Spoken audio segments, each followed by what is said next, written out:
한국인 대상 강력 범죄에 대응하기 위해 캄보디아에 급파된 정부 합동대응팀이 캄보디아 총리를 만나 강한 우려를 표했다고 밝혔습니다. 훈 마네트 캄보디아 총리는 한국 국민의 사망에 유감과 안타까움을 표하고 앞으로 한국인 보호를 위해 더 노력하겠다고 말했는데요. 취재기자 연결해서 들어보겠습니다. 네, 홍민기 기자, 정부 합동대응팀이 언론 브리핑을 했다고요. 내용 전해주시죠. 네, 김진아 외교부 제2차관을 단장으로 하는 정부 합동대응팀은 따까에오주 스캠 단지 현장 점검을 마친 뒤 언론 브리핑을 진행했습니다. 김 차관은 오늘 훈 마네트 캄보디아 총리를 만나 한국인을 대상으로 한 취업 사기, 감금 피해가 지속 발생하는 데 대해 강한 우려를 표명하고 더욱 적극적인 대책 마련과 협조를 요청했다고 밝혔습니다. 또 우리 경찰청 등 유관기관이 참여하는 한 캄보디아 스캠 범죄 합동대응 TF의 중요성을 강조했다고 덧붙였습니다. 합동대응팀은 캄보디아에 구금된 한국인 범죄 연루자를 조속히 송환시키기 위한 캄보디아 측의 적극적인 협조도 요청했는데요. 양측은 조속하고 안전한 송환엔 합의했지만 법적 절차가 다른 부분이 있는 만큼 세부 사항은 조율 중인 걸로 파악됐습니다. 이와 함께 합동대응팀은 지난 8월 사망한 한국인에 대해 부검과 유해 송환 절차가 신속히 마무리되도록 협조해 줄 것도 당부했습니다. 훈 마네트 캄보디아 총리는 우리 정부 측에 유감과 안타까움을 표하면서 도주 중인 살해 용의자 체포와 캄보디아 내 한국인 보호를 위해 더 노력하겠다고 밝혔는데요. 그러면서도 최근 한국 정부가 캄보디아에 대한 여행 경보를 상향 조정해 캄보디아에 대한 투자와 관광에 대한 부정적인 영향이 우려된다면서 조속한 하향을 요청한 것으로 전해졌습니다. 이에 김 차관은 해당 조치가 현재 상황을 고려한 불가피한 결정이었다며 상황이 개선되면 하향 조정을 검토하겠다고 답변했습니다. 지금까지 정치부에서 YTN 홍민기입니다. 이런 가운데 캄보디아 경찰이 온라인 사기 범죄에 연루된 한국인 59명을 내일 추방할 예정이라고 밝혔습니다. AFP 통신에 따르면 캄보디아 경찰은 성명을 통해 한국 대사관의 협조를 받아 한국인 59명을 한국으로 추방할 계획이라고 설명했습니다. 추방되는 한국인들은 캄보디아 당국에 구조됐거나 다른 범죄 혐의로 구금됐다고 덧붙였습니다.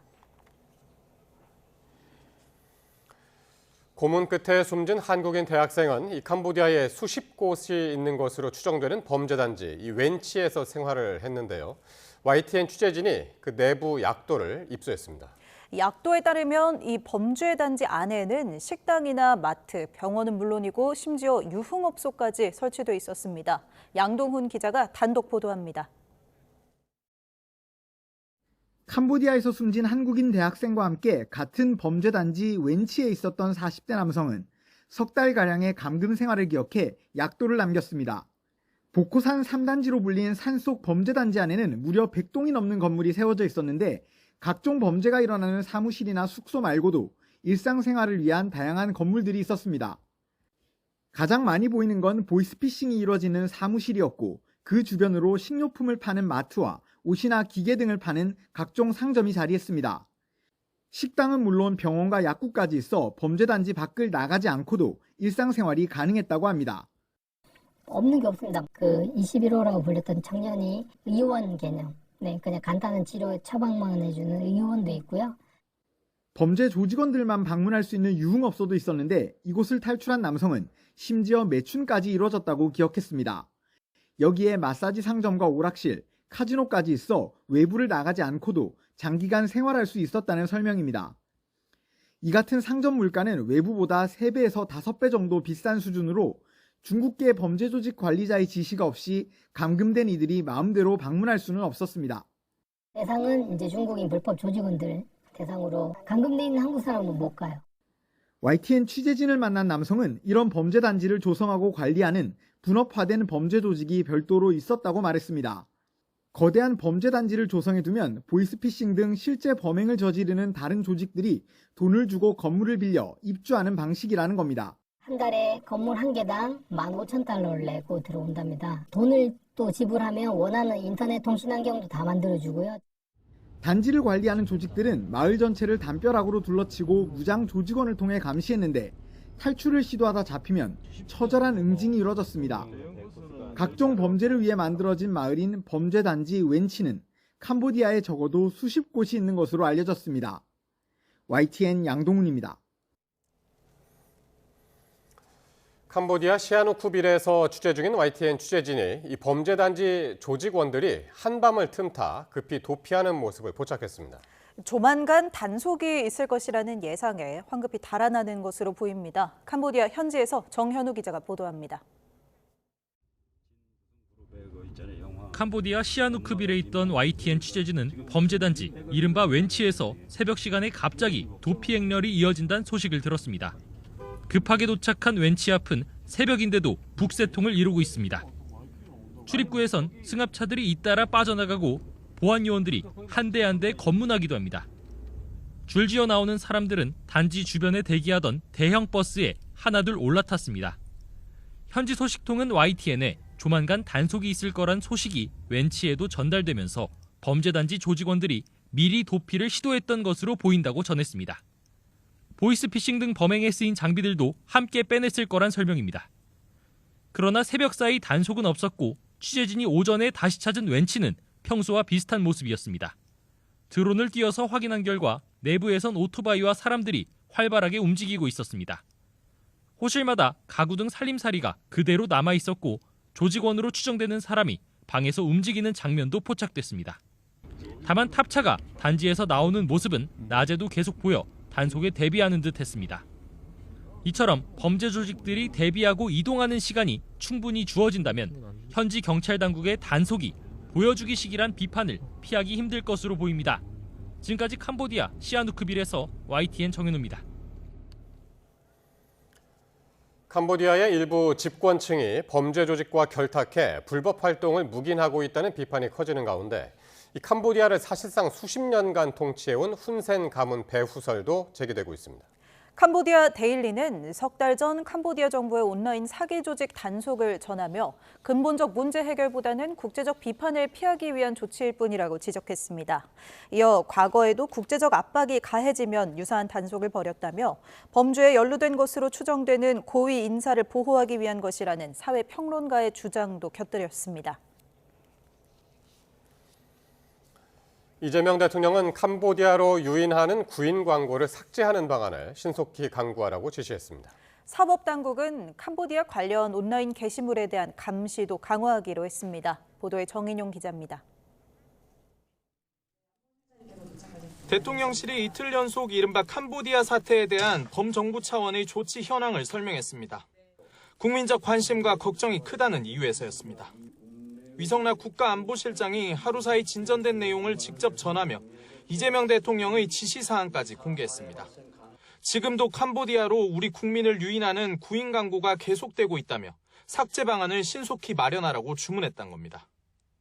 방송통신심의위원회 긴급심의제도 등을 활용해서 삭제 등의 조치 방안을 신속하게 강구할 것을 지시하셨습니다. 광고에 속아 캄보디아로 갔다가 감금과 납치 등 범죄 피해를 보는 사례가 잇따르고 있다는 판단에 따른 것으로 풀이됩니다. 사법당국도 캄보디아 관련 온라인 게시물에 대한 감시를 강화해 추가 범죄 예방에 힘을 보태기로 했습니다. 총력 대응을 당부하셨으며 재반 진행 상황을 점검하고 조치에 만전을 기해 줄 것을 주문하셨습니다. 대통령실을 중심으로 한 이런 움직임에도 정부의 초기 대응이 아니랬고 뒷북 조치에 나선 거란 비판이 일각에서 끊이질 않는 상황. 대통령실은 그러나 이런 지적은 사실과는 거리가 있다고 해명했습니다. 이 대통령이 지난주 캄보디아 사태가 크게 주목받기 전부터 국민 보호 대책을 마련하라고 하는 등 7월 말부터 이번 달 초까지 최소 4회 이상 관련 보고와 지시가 있었다고 강조했습니다. 대통령실은 또 지난해 신고가 급증한 뒤로 캄보디아 사태는 줄곧 현안이었다며 이는 지난 정부 때나 새 정부 들어서나 마찬가지라고 밝혔습니다. YTN 정인용입니다. 거침없는 상승세를 보이는 코스피가 3,700선을 다시 돌파하며 이틀 연속 사상 최고가를 찍었습니다. 삼성전자와 SK하이닉스는 나란히 사상 최고가를 기록했습니다. 류환웅 기자가 보도합니다. 0.5% 오른 채 출발한 코스피가 2% 넘게 상승해 3,748로 마감했습니다. 3,600선에 복귀한 지 하루 만에 다시 3,700선을 돌파했습니다. 외국인과 기관이 1조 4천억 가까이 순매수를 하면서 지수가 급등했습니다. 시가총액 1위 삼성전자는 97,700원까지 올라 사상 최고가로 마감했고 SK 하이닉스는 장중에 사상 최고가인 45만 5천 원까지 올랐습니다. 현대차가 8%, 기아가 7% 급등하는 등 그동안 저조했던 자동차와 2차 전지가 모처럼 강세를 보였습니다. 김용범 대통령실 정책실장이 방미길에 오르는 등 한미 관세 협상 타결이 임박했다는 소식이 돌면서 투자 심리가 뜨겁게 달아올랐습니다. 한미 관세 협상이 타결될 수 있다라는 기대감이 작용하면서 자동차주의 강세가 두드러졌고요. 미국의 반도체주 강세 그리고 내년도 국내 메모리 반도체 기업의 실적이 호전될 수 있다라는 기대감이 유지되면서 반도체주 강세가 이어진 점이 코스피 최고치 경신으로 이어졌다라고 볼 수 있습니다. 반면 코스닥은 외국인과 기관의 동반 순매도 속에 혼조세를 보이다 0.08% 오른 865로 마감했습니다. 코스피 상승에는 최근 1,430원대까지 올랐다가 1,410원대로 내려온 원달러 환율 하락도 영향을 미쳤습니다. 한미 관세 협상 타결 기대감과 엔달러 환율 하락 영향으로 원달러 환율은 완만한 하락 흐름을 나타냈습니다. 환율이 조금씩 안정세를 찾아가면서 코스피 시장에서 외국인 순매수는 3일 연속 이어졌습니다. YTN 유환홍입니다. 대법원이 최태원 SK 회장과 노소영 아트센터 나비 관장의 이혼 소송에서 이 재산 분할 청구 부분을 파기환송했습니다. 1조 4천억 원에 가까웠던 천문학적인 재산 분할액에 대해 다시 판단이 필요하다고 봤습니다. 권준수 기자의 보도입니다. 세기의 이혼으로 불리는 최태원 SK그룹 회장과 노소영 아트센터 나비 관장의 이혼 소송이 다시 판단받게 됐습니다. 대법원이 재산 분할 부분을 파기환송했는데 나눠야 할 재산 금액을 다시 판단해야 한다는 취지입니다. 대법원은 쟁점이 됐던 노태우 전 대통령의 비자금 300억 원을 뇌물이라고 봤습니다. 그러면서 사회질서에 반하는 불법 자금인 만큼 법이 보호해야 할 영역이 아니라고 설명했습니다. 때문에 노 관장의 부친인 노 전 대통령이 최 회장과 SK그룹을 지원했더라도 재산 형성에 노 관장이 기여한 것으로 참작할 수 없다고 판단했습니다. 최 회장 측은 상고심 선고 직후 즉각 환영한다는 입장을 밝혔습니다. SK그룹이 노태우 정권의 불법 비자금이나 지원 등을 통해서 성장했다는 그런 부분에 대해서 부부 공동재산의 기여로 인정한 것은 잘못이라고 선언했다는 점에서 큰 의미가 있다고 생각합니다. 노 관장 측은 재산 분할액을 두고 다시 다퉈야 하는 상황에 대해 특별한 입장을 내놓지 않았습니다. 대법원은 사실상 혼인관계가 끝나기 전 최 회장이 친인척에게 증여했던 주식과 SK그룹에 반납한 급여도 부부 공동재산의 유지와 관련된 것으로 분할 대상이 아니라고 봤습니다. 다만 최 회장이 노 관장에게 지급해야 하는 위자료 20억 원 부분에 대해서는 상고를 기각하며 판결을 확정했습니다. YTN 권준수입니다. 들으신 것처럼 대법원이 재산 분할 청구 부분을 파기환송한 결정적인 원인은 노태우 비자금에 대한 평가를 달리했기 때문입니다.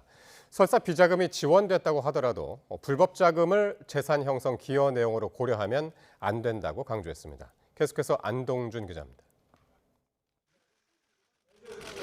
항소심 당시 1조 3,808억 원이란 재산 분할 결정이 나왔던 결정적인 배경 가운데 하나는 노태우 비자금이었습니다. 노소영 아트센터 나비 관장 측은 1심부터 최태원 회장이 보유한 SK 주식이 부부 공동재산으로 형성된 것이라며 재산 분할에 포함돼야 한다고 주장했습니다. 하지만 1심 재판부는 최 회장이 노 관장에게 665억 원을 지급하라고 판결했습니다. 최 회장의 주식을 재산 분할 대상이 아닌 특유재산으로 본 겁니다. 이어진 2심에서 노 관장은 부친인 노태우 전 대통령의 비자금이 SK그룹 선대 회장 쪽으로 흘러갔다며 반격에 나섰습니다. 모친 김옥승 여사가 20년 전 남긴 선경 300억 메모와 약속어음 6장까지 제출했는데 2심 재판부는 노 전 대통령의 비자금이 SK그룹 성장의 밑거름이 됐다는 노 관장 측 주장을 받아들이며 최 회장 재산에 대한 노 전 대통령 부녀의 기여를 인정해야 한다고 판단했습니다. 하지만 대법원 판단은 달랐습니다. 대법원은 일단 실제 비자금이 SK그룹 선대 회장 쪽으로 건너갔는지에 대해서는 판단하지 않았습니다. 다만 해당 자금이 지원됐다 하더라도 이 돈의 출처가 노 전 대통령이 재직하는 동안 받은 뇌물로 보인다고 평가했습니다. 그러면서 노 전 대통령의 행위가 법적 보호 가치가 없는 이상 해당 비자금을 재산 분할해서 노관장의 기여 내용으로 참작해서는 안 된다고 강조했습니다. 대법원은 이와 함께 항소심이 기여도 평가에서 노태우 비자금을 함께 고려한 만큼 재산 분할 비율 산정도 다시 해야 한다고 덧붙였습니다. 결국 노관장이 꺼내든 회심의 카드가 발목을 잡은 모양새가 된 겁니다. 항소심 선고 이후 시민단체 고발이 잇따르며 현재 검찰은 노태우 비자금 은닉 의혹 수사를 이어가고 있습니다. YTN 안동준입니다. 네, 이번엔 나흘째를 맞은 국정감사 소식입니다. 국회 화약고 법제사법위원회는 오늘도 파행을 면치 못했습니다. 대법원 현장 검증을 둘러싼 진실 공방을 벌이던 여야는 오후에는 감사원을 두고 상대 정권에 날을 세웠습니다. 강민경 기자입니다. 여야 최대 격전지 국회 법사위가 정회하기까지 딱 25분 걸렸습니다. 전날 대법원 현장 검증에서 대법관 PC를 들여다봤다는 허위 사실이 퍼졌다고 법률권은 발끈했습니다. 이재명 대통령 사건 파기환송 전에 판결문을 읽은 건지 데이터를 요구했을 뿐 재판 기록 자체를 열람한 게 아니라는 겁니다. 이것은 국민의힘 쪽의 언론 플레이입니다. 같은 동료 법사위원의 명예를 훼손하지 말기를. 볼멘 소리하던 국민의힘은 추미애 위원장이 발언 기회를 주지 않고 옐로우 카드를 날린 걸 계기로 폭발했습니다. 말장난 하지 말았죠. 소리 지르지 마요. 잠시 감사를 중지하고. 감사 재개 뒤에도 항의가 이어지자 추미애 위원장은 앞장서 항의하던 곽규택 의원 발언을 제안했습니다. 근조 리본을 단 국민의힘은 국회 선진화법 위반, 야당 탄압이라며 항의하다가 결국 회의장을 박차고 나갔습니다. 추다르크가 아니고 추짜르. 오늘은 추짜르의 탄생일입니다. 틈틈이 이어진 감사원 국감에선 이재명 정부 출범 뒤 설치된 쇄신 TF를 둘러싼 공방이 벌어졌습니다. 민주당은 월성 원전 1호기 폐쇄 결정과 전현희 전 권익위원장 비리 의혹 등 윤석열 정권이 발표한 하청 감사를 전면 되돌아봐야 한다고 주장했고 당시 사무총장이었던 유병호 감사위원과 언성을 높여 싸우기도 했습니다. 검찰에서 완전히 무혐의로 최종 무혐의 결정됐습니다. 감사원장 저한테 사과할 의사 없습니까? 그걸 어떻게 감사를 안 합니까? 아니 그럼 감사원의 하수도 타신 것도 제 탓이고 전부 탓입니까? 국민의힘은 새 정부가 위법 TF로 적폐몰이, 야당 척살에 나섰다고 반박했습니다. 본인 스스로가 했던 감사를 뒤집겠다라는 취지로 만들어 놓으신 것 같은데. 말싸움과 파행만 지겹게 반복된 국감에서 정작 감사원의 독립성과 중립성을 보장할 방법은 제대로 논의조차 되지 않았습니다. YTN 강민경입니다. 국회 과방위 국정감사도 의원들 사이에 욕설 문자 폭로를 둘러싸고 파행 운영됐습니다. 쳇바퀴 돌듯 유치한 말싸움이 반복됐는데 정책 감사는 실종된 모습이었습니다. 윤흥성 기자가 보도합니다. 욕설 문자 폭로 이후 이틀, 여야 맞고발까지 번진 상황에서 민주당 김우영, 국민의힘 박정훈 의원이 다시 마주했습니다. 화해 손짓, 적어도 유감 표명을 하라는 뜻으로 신상 발언 3분을 준 게 화근이었습니다. 다만 김우영 의원에게는 전혀 미안한 마음이 없습니다. 그러니까 일방적으로 멱살잡이를 한 거예요. 평소에 감정 조절이 잘 안 되시는지. 당신이 뭔데 들어오라 말아 해. 나 그랬어요. 그랬더니 저한테 쌍욕을 했어요. 인간 대 인간으로 옥상으로 올라와. 그랬어요. 둘은 욕설 문자의 진위나 박 의원 휴대전화 번호 노출 이유 등을 두고 내내 평행선을 달렸습니다. 저걸 확대하는 과정에서 잠깐 번호가 비쳤는데 일단 박정훈 의원은 사인이 아니고 공인이에요. 지금 제가 김현지 실장 공격했다고 지금 그거 한 달 전 일을 끄집어낸 거잖아요. 얼마나 파렴치합니까 진짜로. 당사자들의 엇갈린 기억과 유치한 막말에 여야 의원들까지 가세하며 결국 국감은 시작 40분 만에 멈춰섰습니다. 욕한 걸 사과하기 분명하게. 사과했잖아요. 내가 사과 안 했어요. 나한테도 사과를 하라고. 3시간 만에 겨우 재개된 뒤에도 열기는 식지 않았는데 민주당 소속 최민희 과방위원장은 언론이 여야 공방을 선택적으로 보도한다며 회의를 돌연 비공개로 전환하기로 했습니다. 기자분들 나가주십시오. 선택적으로 지금 찍고 있어서.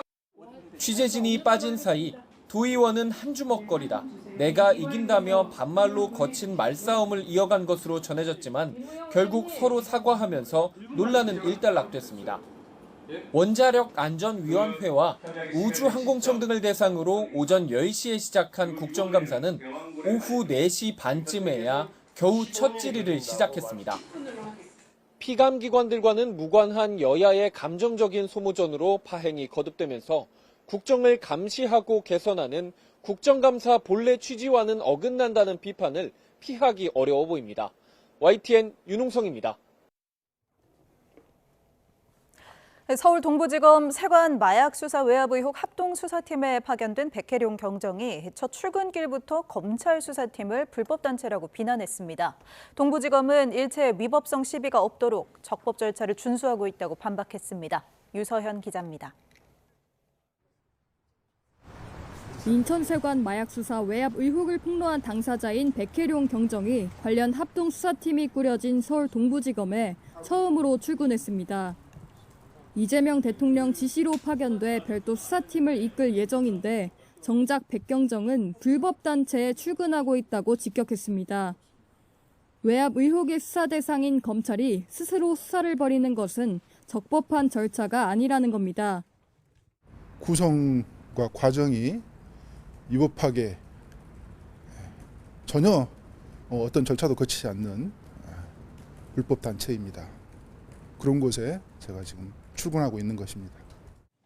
앞서 동부지검이 고발 당사자가 셀프 수사할 경우 공정성 논란이 일 수 있다고 지적한 것에 대해서도 정면으로 반박했습니다. 저는 이 마약 게이트의 이해 당사자 아닙니다. 수사를 최초 시작했던 수사 책임자였고요. 사실상 동부지검을 이끄는 임은정 검사장을 비난한 셈인데 실제 백경정은 전혀 협의가 없었다며 임 지검장에 대한 불만도 숨기지 않았습니다. 혹시 임은정 지검장이랑 좀 어떻게 소통하실 의향이세요? 소통하지 않습니다. 부임 초기 임 지검장은 백경정을 직접 만나며 검찰 수사팀에 대한 비판을 이해한다고 말했지만 너무나 당연합니다. 제가 그분이라도 당연히 그럴 거고요. 저도 검찰을 믿을 수가 없어서 공수처에 갔던 사람으로서 최근 이 대통령의 주문으로 백경정 파견이 현실화하자 의혹을 파헤치는 수사 단원들이 존경스럽다며 백경정의 반발을 일축했습니다. 동부지검은 입장을 내고 모든 수사 과정에서 일체의 위법성 시비가 없도록 적법 절차를 엄격하게 준수해 수사하고 있다고 강조했습니다. 또 현 합동수사팀에는 백경정과 함께했던 영등포경찰서 수사팀을 포함해 국세청, 금융정보분석원 등 검찰보다 외부기관 인력이 더 많다고도 설명했습니다. 그러면서 경찰 수사팀의 적극적이고 능동적인 수사가 가능하도록 하겠다고 밝혔는데 백경정이 명예퇴직 가능성까지 시사한 가운데 갈등이 봉합될 수 있을지 주목됩니다. YTN 유서연입니다. 네, 10월 15일자로 발표된 이 부동산 대책 발표 직전에는 서울 경기의 아파트값 상승폭이 2배 이상 커졌습니다. 추석 연휴 전후로 정부의 추가 대책 발표 가능성이 나오면서 이른바 막차 수요가 몰렸다는 분석입니다. 보도에 최도희 기자입니다. 서울 아파트값이 10월 둘째 주 기준 0.54% 뛰었습니다. 한국부동산원이 추석 연휴가 포함된 지난주 공표를 건너뛰면서 2주간 누계를 발표한 결과 직전인 9월 다섯째 주 0.27% 상승한 것과 비교해 상승폭이 2배 커졌습니다. 성동구가 1.63% 급등하며 서울 자치구 가운데 가장 많이 올랐고 이어 광진, 마포구 등이 1% 넘게 오르는 등 한강벨트 상승폭이 두드러졌습니다. 이들 지역을 포함해 서울 25개 자치구의 아파트값이 모두 상승했습니다. 부동산원은 가격 상승 기대감이 이어지면서 추석 연휴 전후로 매수 문의가 증가하고 상승 거래가 발생했다고 설명했습니다. 서울뿐 아니라 경기 남부 일부 지역을 중심으로 한 상승세도 여전했습니다. 성남 분당구가 1.53% 급등하는 등 아파트값 상승폭이 커진 가운데 경기 지역 전체 아파트값 상승폭도 2주 전과 비교해 2배 이상 올랐습니다. 추석 연휴 전후로 정부가 추가 대책을 내놓을 것이란 관측이 나오면서 급하게 집을 사려는 수요가 몰렸기 때문입니다. 이후 서울 전역과 경기 12개 지역을 토어구역 등 3중 규제로 묶는 정부의 전례 없는 부동산 대책이 나온 상황. 규제에 따른 거래 절벽으로 인해 당장은 해당 지역의 아파트값 상승폭이 꺾일 것으로 보이지만 장기적으로는 아파트값 양극화가 일어날 가능성이 큽니다. 중심권역은 가격들이 상승세가 좀 둔화하는 정도, 그리고 서울의 외곽 지역들은 가격이 꺾이는 현상까지도 나타날 가능성이, 중심권과 외곽 지역의 가격의 격차가 더 벌어질 수 있다. 반면 지방 아파트값은 보합을 유지하며 수도권과 지방 아파트값 양극화도 심화하는 모양새입니다. 서울 등 수도권을 중심으로 한 전셋값 상승세도 심상치 않습니다. 전셋값 상승폭이 2주 전보다 더 커진 가운데 고강도 규제로 매물 부족에 따른 전셋값 상승 등의 부작용도 우려됩니다. YTN 큐두입니다. 네, 이 같은 초강력 규제 첫날 시장 분위기는 어땠을까요? 부동산 거래 문의가 끊기고 혼란스러운 모습에 불만의 목소리도 높았는데요. 특히 갑자기 규제 지역으로 묶이게 된 지역의 반발이 거센 분위기입니다. 차유정 기자가 현장을 둘러봤습니다. 최근 아파트값이 가파르게 오른 서울 성동구. 대책 발표 가능성이 흘러나온 지난달부터 매매 거래가 속속 체결됐지만 규제 발표 다음 날엔 상담 전화만 간간히 올 뿐 비교적 한산합니다. 지금은 전화 문의라는 같은 것도 많이 없어요? 거의 없어요. 네. 이제 간혹 이 규제책에 대해서 문의, 그리고 매도를 하려고 했는데 좀 시기를 놓쳤다, 이런 분들은 언제쯤이면 이런 것이 좀 시기가 좋겠느냐. 인근 마포구 일대. 실거주 의무가 생기는 20일 이전 갭 투자 가능 여부 문의가 종종 오는 가운데 일대 공인중개사들은 앞으로 눈치 보기 장세가 이어질 거라고 예상합니다. 20일 전에 빨리 계약하려는 분들은 빨리 좀 서두르시는 것 같고, 솔직히 1주택자 같은 경우는 빨리 팔 필요가 없잖아요. 그렇죠. 네, 빨리 팔 필요가 없으니까 당연히 가격은 올릴 거고. 안 그래도 잠잠했던 노원, 도봉구 등 서울 외곽 지역은 강남급 규제로 거래가 꽁꽁 묶일 조짐입니다. 중저가 아파트가 많아 LTV 강화 타격이 큰 가운데 획일적 규제에 대한 불만도 높습니다. 나용성 같은 데는 또 그동안 상승폭이 있었으니까 규제를 유의를 하지만 여기는 전혀 없었잖아요. 거래도 안 되고 가격도 오르지도 않고 그런 상황인데, 대출 규제 시행 첫날임에도 은행 창구는 비교적 차분한 편이었습니다. 대출 가능 한도를 묻는 문의가 다소 늘었지만 이미 대책 발표 전 막차 수요가 몰리며 실수요자들이 서둘러 움직였기 때문으로 보입니다. 평소보다 대출 한도라든지 상담 수요가 좀 있었는데 하루 지난 오늘서부터는 평소와 다름없이 창구가 그렇게 많이 붐비진 않았습니다. 이번 초강력 규제로 서울 등 주요 수도권 지역의 거래는 급감하고 집값도 당분간은 숨고르기에 들어갈 것으로 보입니다. 이번 대책이 당장 과열을 시키는 효과는 있겠지만 길게 지속되기는 쉽지 않을 것으로 예측됩니다. 무엇보다 현금 부자만 집 살 수 있는 구조가 되고 실수요자들의 내 집 마련이 어려워졌다는 비판이 큰 가운데 후폭풍이 만만치 않을 전망입니다. YTN 차유정입니다.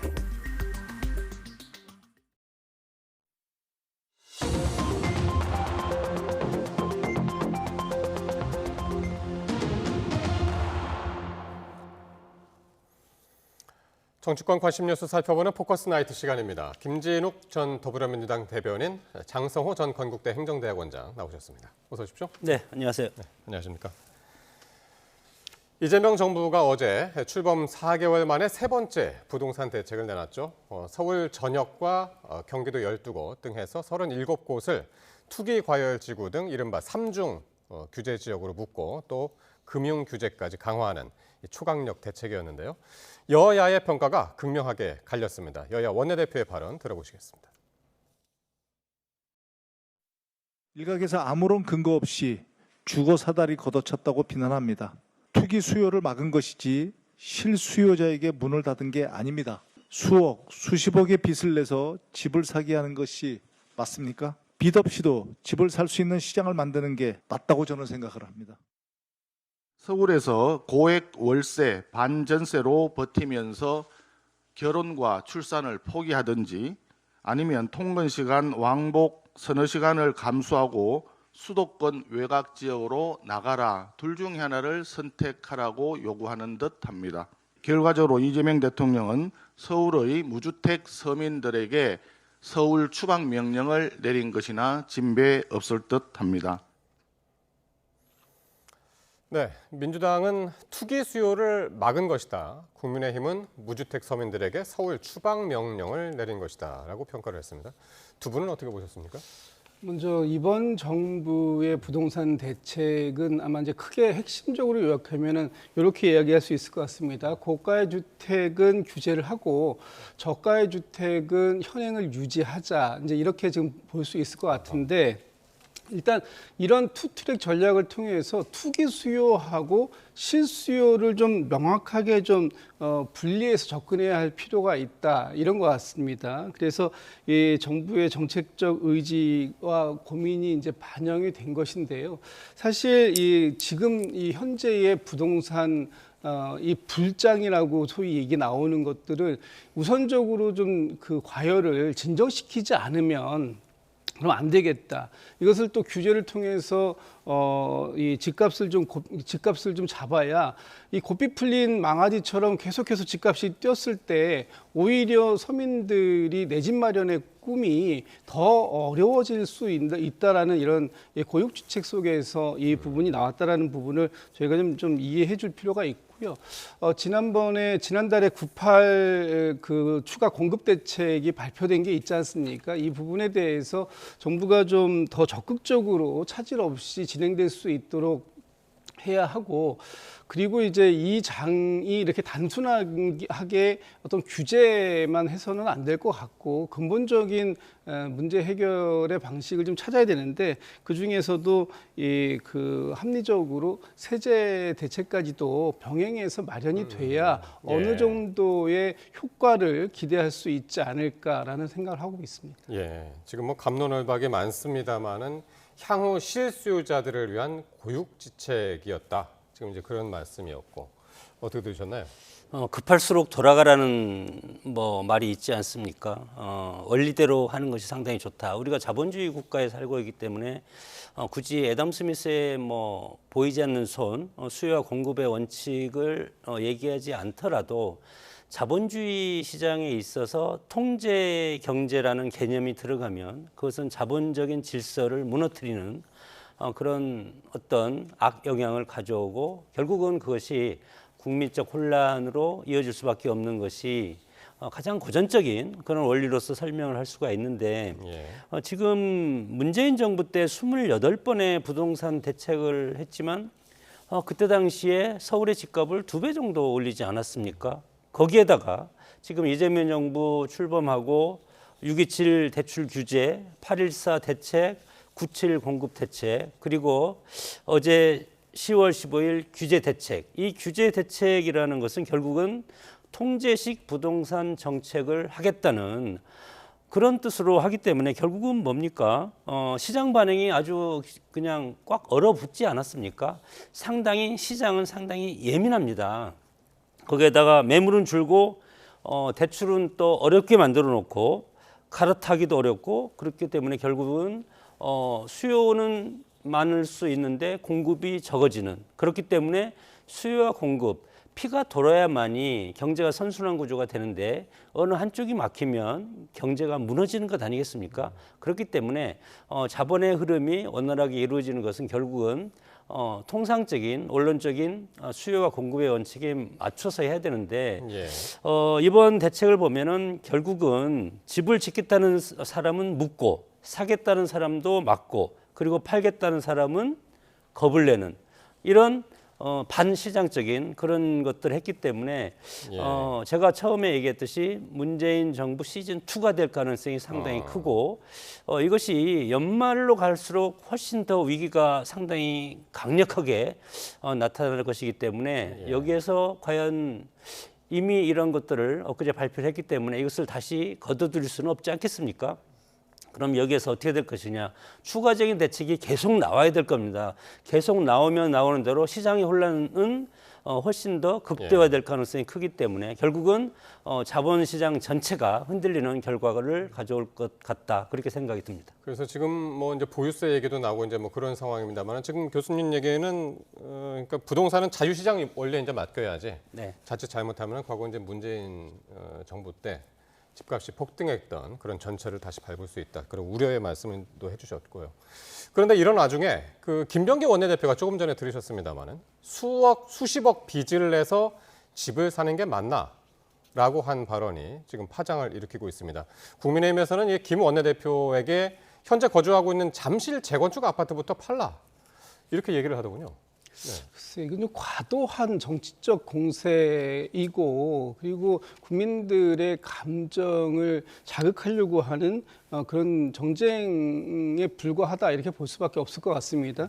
지금 국민의힘에서 김병기 원내대표의 소유 주택에 대해서 문제를 삼고 있는데 좀 제가 볼 때는 좀 정확한 내용 파악을 못한 상태에서 일방적으로 김병기 원내대표가 가지고 잠실에 재건축이 예정되어 있는 아파트를 소유하고 있다는 걸 가지고 공격을 한 건데 오늘 김병기 원내대표가 본인의 SNS를 통해서 정확하게 해명을 했습니다. 이 집이 무슨 갭투자라는 게 전세를 끼고 집을 사는 것을 얘기하는데 이 집을 최초 구입한 것은 98년도였고요. 그리고 지금 현재 소유하고 있는 주택도 2003년도에 소유한 겁니다. 사실상 20년 이상 소유했고 거기에서 또 13년 이상 실거주를 했어요. 그럼 어떤 부분들이 갭 투자라는 부분을 얘기를 하고 있는 겁니까? 오히려 지금 그 재건축 단지에서 30년 이상을 거주했었던 사람을 이렇게 마치 투기를 한 것처럼 얘기하고 우리는 당신들은 샀으니까 이제 다른 사람들은 사지 말라는 뜻이냐 이런 식으로 감정적으로 국민의 감정을 건드리는 이런 공격들은 매우 지금 온당한 공격은 아니다라는 말씀 드리고요. 그리고 김병기 원내대표가 말씀하신 것처럼 수십억을 빚내서 집을 사라라고 해서 지금 빚내서 집 사라고 등을 부추기는 것이 국민의힘이 해야 할 일인지 잘 모르겠다. 오히려 집값을 빠르게 안정시키고 공급을 늘려서 이 저렴한 가격에도 본인들이 원하는 주택을 소유할 수 있도록 하는 방식 그리고 지금 이 주택이 우리 사회에서는 어떤 이 투자의 대상이지만 앞으로 투자는 가급적이면은 이 주택을 통한 투자보다는 금융시장을 통한 투자가 훨씬 더 바람직한 것 아니냐 이런 식으로 어떤 식으로 좀 문제를 개선하는 그런 제안을 지금 정부가 하고 있을 때 과연 이렇게 정부의 대책이라고 해서 무조건적으로 비판적으로만 얘기한다고 하면 이 부동산 문제가 과연 우리 사회에서 해결책을 찾을 수 있을지 저는 상당히 의문을 갖고 있습니다. 예. 그러니까 한동훈 전 대표는 우리는 이미 다 샀다. 그러니까 너희는 이제 못 산다. 뭐 그런 의미냐라고까지 얘기했습니다만 지금 김병기 원내대표 해명을 들으면은 해명대로라면은 13년 실거주자가 맞기도 한 것 같고요.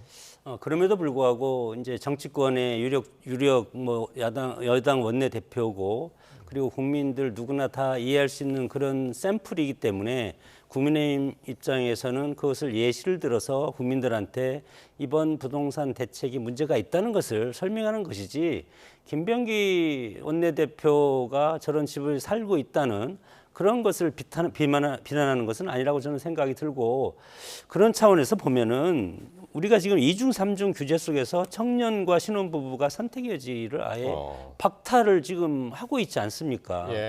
예를 들어서 좀 전에도 제가 문재인 정부의 예를 들었지만 2020년입니다. 총리실 산하에 부동산 불법행위 감독기구를 신설하겠다. 어떤 예를 들었냐면 그때 영국의 경쟁시장국, 미국의 캘리포니아 부동산국 와 같이 문재인 정부도 부동산 규제 감독 기구를 둬서 부동산 투기라든가 이런 것을 집값을 억제하도록 하겠다 했지만 영국의 경쟁시장국은 소비자를 보호한다는 것이 기본 원칙입니다. 그러나 지금 15 부동산 규제 정책은 소위 말해서 소비자라고 할 수 있는 청년과 신혼부부가 여기에 지금 자유롭게 부동산 내 집 마련을 할 수가 있겠습니까? 불가능하다고 생각이 네. 듭니다. 그렇기 때문에 저렇게 지금 김병기 원내대표가 국민의힘에서 비난을 하는 것은 본인은 그때 집을 사서 지금까지 물론 갭투자도 아니었다고 본인이 얘기하지만 그럼에도 불구하고 강남에서 저렇게 좋은 집에 살고 있는데 그러면 본인은 좋은 집에 살면서 이렇게 이중 삼중으로 규제 정책을 해놓고 청년과 신혼부부 이런 사람들은 아예 서울을 변두리라든가 아니면 지방으로 떠나야 된다는 그런 결과가 나오지 않습니까? 특히 최근에 코스피가 상당히 오르고 있지 않습니까? 이 코스피가 오르면 통상적으로 서울의 아파트 값이 상당히 오릅니다. 주식에서 번 돈을 결국은 부동산으로 향할 수밖에 없는 그런 구조이기 때문에 지금 코스피가 상당히 오른다고 해서 이재명 대통령도 상당히 칭찬하고 좋아하고 하지만 이것이 연말에 부동산 가격을 더 폭등시킬 수 있는 그런 요인이 될 가능성이 상당히 크기 때문에 훨씬 더 걱정이 되는 지금 상황이라고 봅니다. 제가 짧게 한 말씀만 좀 붙여도 될까요? 지금 이제 교수님께서 계속 서민과 신혼부부의 주택 마련이 굉장히 어렵게 됐다 이렇게 말씀을 주시는데 그 서민과 신혼부부가 과연 15억 또는 25억 이상의 주택을 그렇게 손쉽게 구입할 수 있는 신혼부들이 있습니까? 저는 좀 굉장히 의문스럽습니다. 지금 15억까지는 기존의 대출이라든지 이런 부분들을 그대로 유지를 시킨 상태에서 그 이상의 부분들에 대한 것을 이번 규제에 담고 있는 것인데요.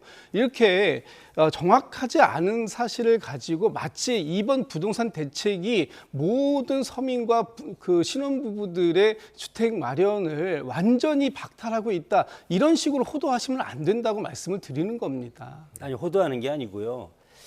청년과 신혼부부들의 집은 물론 15억, 20억은 안 되지만 지금 이 부동산 대책을 마련함으로써 지금 공급량이 나오지 않고 있지 않습니까? 당장 지금 좀 전에 YTN 뉴스를 보더라도 전세라든가 월세 가격이 상당히 지금 폭등하고 있지 않습니까? 폭등하는 이유가 뭡니까? 거래가 되지 않고 거래 물가를 내놓지 않기 때문에 주택 이동이 가능성이 없다는 겁니다. 그러면 서울에 물동량이 없으면 다 어디로 갑니까? 전세를 올려서 받거나 아니면 월세를 더 많이 내거나 아니면 지방으로 갈 수밖에 없는 그런 논리이기 때문에 그런 취지로 하는 것이지 청년이라든가 신혼부부가 20억, 30억을 어떻게 삽니까? 그것은 다만 제가 그렇게 말씀을 드리는 것은 시장에 나오는 매물량이 없기 때문에 결국은 그것에 맞춰서 하다 보니까 전세라든가 월세가 상당히 폭등을 하고 그렇기 때문에 서울에 거주하고 싶은 그런 청년이라든가 신혼부부들이 다 지방 변두리로 갈 수밖에 없다는 그런 취지로 말씀을 드리는 겁니다. 그래서 말씀을 올리는 겁니다. 그래서 지금 이 실수요자하고 투기적 수요를 구분해 내야 이 투기적 수요로 갭 투자하시는 분들이 차지하는 집들이 실수요자들한테 옮겨질 수 있도록 하자는 것이 이번 정부 대책의 핵심이라고 저는 이렇게 보고요. 앞으로도 정부가 좀 전에 말씀을 드렸습니다만 97 그 공급 대책까지 발표를 했기 때문에 그리고 연말 돼서 추가적인 공급 대책도 지금 마련 중이라는 얘기가 있지 않습니까? 그렇기 때문에 지금 당장의 이 불장을 진정시키자고 하는 이런 부분들에 있어서 너무 이 부분이 앞으로 우려가 있을 수 있습니다만 이 우려가 그 일반 국민들 모두를 이렇게 겁에 질리도록 하는 그런 방식의 우려는 아니었으면 좋겠다 이런 말씀만 올리겠습니다. 서울 전체를 토지 거래 허가제를 한다던가 그리고 실거주 의무를 2년 동안 했다는 것은 정말 이것은 뭐 서민들한테 치명적인 그런 저는 조건이라고 생각이 듭니다. 어쨌든 여든 야든 뭐 부동산 대책을 내놓을 때마다 국민의 입장에서는 그 대책이 효과를 발휘하기를 바라는 거죠. 근데 이제 앞으로 이게 어떻게 진행될지 또 야당에서는 여야정 서울시 사자 부동산 협의체를 구성하자 이렇게 제안을 했는데 정부가 어떻게 받아들일지 또 보겠습니다. 자, 국정감사 나흘째 상황 살펴보겠습니다. 이 감사원을 대상으로 한 법사위 국정감사에서는요, 어제 진행됐던 이 대법원 현장 국감을 둘러싼 여진이 이어졌습니다. 관련 발언 먼저 들어보시겠습니다. 법사위원회 명예를 훼손해도 유분수지 저희가 무슨 대법원의 재판 기록, 대법관들의 재판 기록 PC를 보러 다녔다고 언론 플레이를 하시고 의사진행 발언 주시죠. 이런 숙제가 어디 있습니까? 위원장님 발언 법사위 국감을 참석하지 않고 보이콧한 위원님들에게 의사 진행 발언이 의미가 있겠습니까, 위원님 여러분? 법사위는 뭐 바람잘 날 없고 화약고라는 얘기까지 나왔고 일단 이 대통령의 대법원 재판 기록을 보려고 했다. 안 봤다. 고성이 오가다가 감사가 중단되기도 했습니다.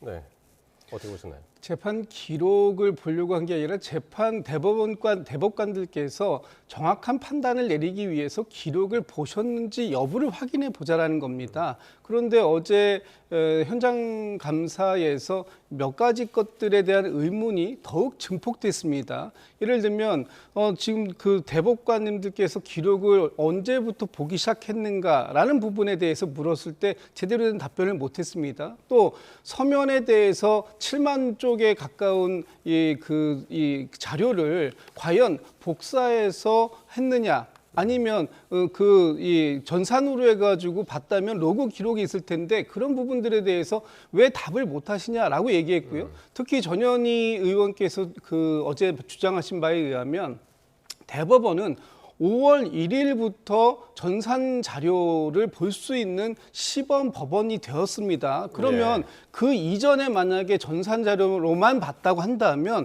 사실상 불법적인 판단을 내린 것이다. 이렇게 볼 수도 있다라는 거예요. 대법원으로 공직선거법 사건이 올라온 게 이제 3월 말이었으니까. 그렇습니다. 그럼 3월 말부터 5월 1일까지는 서면으로 된 그 자료를 종이 자료를 봐야 된다는 것입니다. 그렇지 않고 그리고 또 어제 또 이런 것도 있었습니다. 그 7만 쪽에 가까운 자료를 전산으로 봤다고 하니 그러면 그 종이 자료를 다 스캔을 했느냐? 그걸 다 한 사람이 없다라는 거예요. 모른다는 거예요. 이런 식으로 오히려 더 이 자료 검토에 대한 의문이 증폭됐기 때문에 그렇다면 제대로 된 자료도 보지 않고 대법관들이 그 파기환송심을 진행했다는 것이냐 이런 의문이 더 증폭된 상황입니다. 그렇기 때문에 어제 저희들이 지금 그 현장도 가고 앞으로 한 번 더 대법원에 대한 감사를 진행해야 할 것 같다라고 지금 얘기가 나오는 것들에 대해서 대법원 스스로가 명쾌하게 해명해내지 못하고 있는 점 굉장히 큰 문제라고 보여지고 거기에 국민의힘 의원님들께서 제대로 된 감사를 진행하는 것이 아니라 오히려 감사를 방해하는 듯한 또 방해를 목적으로 하는 듯한 그런 모습을 보여주고 있는 것 이거 매우 잘못됐다 이런 말씀 드리고 있는 겁니다. 지금 뭐 종합적으로 어제 그 현장 감사 부분을 이야기해 주셨습니다만은 일단 그 부분 얘기해 주시죠. 지금 이제 말씀하셨으니까. 종이 검토 아니면 이제 전자 서류 뭐 이 얘기부터 먼저 해보실까요? 그 대법원을 국정감사하는 것은 행정사무감사만 가능하다고 생각이 듭니다. 재판과 계류된 국정감사 조사법 제8조에 보면은 국정감사는 법원의 계류 중인 재판에 관여할 목적으로 행사될 수 없다는 그런 명문 규정이 있고 그런 상황에서 그리고 또 헌법 제103조 보면은 법원은 헌법과 법률에 의한 양심에 따라 독립적인 재판을 한다. 사법부의 독립을 명시하고 있고 그렇기 때문에 현재 민주당을 비롯한 여당이 국정감사에서 대법원을 검증하겠다고 하는 것은 사실상 저는 불법 행위라고 생각이 듭니다. 그리고 법원조직법 제65조에 보면은 심판의 합의는 공개하지 않는다고 되어 있습니다. 재판 과정에서 전원 합의체에서 여러 가지 심판과 관련된 의견 같은 것을 지금 법사위에서 강제로 제출하라고 해서 대법원에 제출하지 않고 있지 않습니까?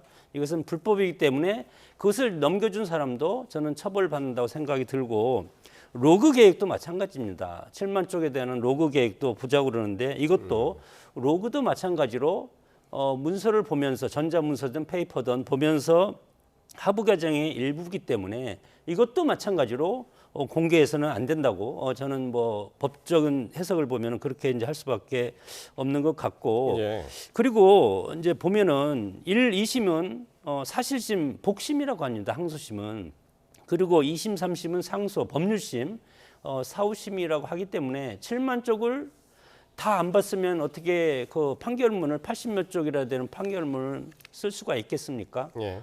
그렇기 때문에 그거에 대한 그 과정 그런 것들을 공개하는 것도 헌법이라든가 법률에 위반되기 때문에 공개 안 하는 것이 맞고 그것을 요구하지 않는 것도 여당이라든가 지금 민주당에서 이거에 대해서 계속 공개하고 현장 검증도 하겠다고 하면서 로그 기록을 내놓으라고 하지만 법원에서 이것을 내놓을 수 있는 규정이 없다고 생각이 듭니다. 그렇기 예. 때문에 더 이상 이런 문제로서 국민들과 야당의 어떤 공격이라든가 예. 지탄을 받는 그런 일을 하지 않았으면 좋겠다 그런 생각이 듭니다. 예.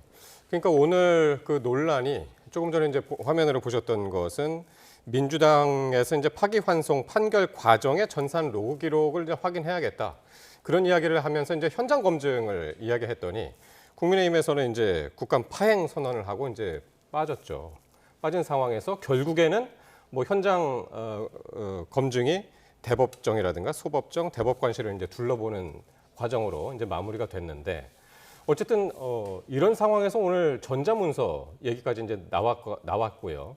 3차 국감을 해야 되느냐 말아야 되느냐 이거를 이제 민주당에서 지금 검토를 하고 있다고 하는데 무엇 때문에 3차 국감이 또 필요하다고 하는 겁니까? 3차 국감을 해야 할 필요성이 점점 더 커져가고 있고요. 또 여당 의원들 사이에서는 상당한 공감대가 형성됐다고 얘기가 나오고 있습니다. 왜냐하면 좀 전에도 제가 말씀드렸습니다만 대법원에서 그동안 밝혀왔던 해명들 이것들이 계속해서 말이 바뀌어 가고 있는 겁니다. 예를 들면 지난 5월 2일 날 대법원에서 전자문서로 봤다라고 해명이 나왔습니다. 그런데 이번에 그 전자문서는 지금 전현희 의원의 말에 의하면 5월 1일부로 그 대법원이 시범법원이 되었기 때문에 그 이전에 종이 기록으로 보지 않은 것에서는 위법성이 있다라는 겁니다. 그 예. 부분이 확인이 된다면 대법원이 위법적인 판결을 내린 것이다라는 얘기가 되는 것이고요.